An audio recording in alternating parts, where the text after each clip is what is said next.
Anti serum B और anti serum B. एक सिरे के ऊपर एक कतरा डाल दे खून के सैंपल, इधर 3 डाल दिए। एक के ऊपर इस एंटी सीरम ए का कतरा डाला, इसके सामने ए का निशान लगाए या ए रख दे।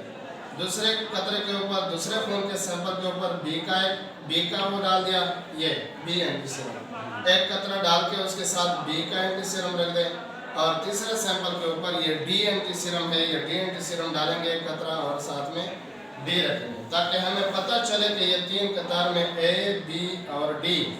उसके बाद स्लाइड को एहतियात से उठा के थोड़ा सा शेक करेंगे, सर्कुलेट करेंगे। शेक करना, सर्कुलेट करना, ठीक। उसके बाद आप देखेंगे अगर इस स्लाइड में अगर ए के नुक्ते में कगुलेशन हो गई, क्लॉटिंग हो गई, कगुलेशन मीन्स स्मॉल नडूल बन जाते हैं, छोटे छोटे ग्रेनुल बन जाते हैं उस सैंपल के अंदर। अगर ए में बने तो ये क्या है, ए ग्रुप है। अगर ए में बने नडूल्स, ग्रेनुल्स बने तो ये क्या है, ए ग्रुप है। और ए ग्रुप को अब देखना है कि पॉजिटिव है या नेगेटिव।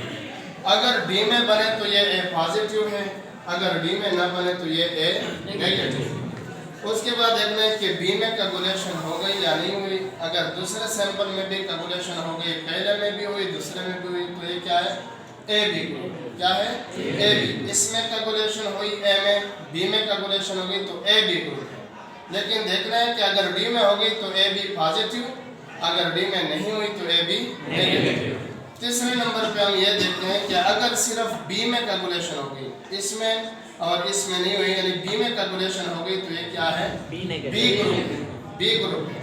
और बी ग्रुप में अगर बी में नहीं हुई तो ये नेगेटिव है, अगर डी में भी कगुलेशन हो गई तो ये बी पॉजिटिव है। अब अगर इन दोनों में कगुलेशन नहीं हुई, इन दोनों में यानी इन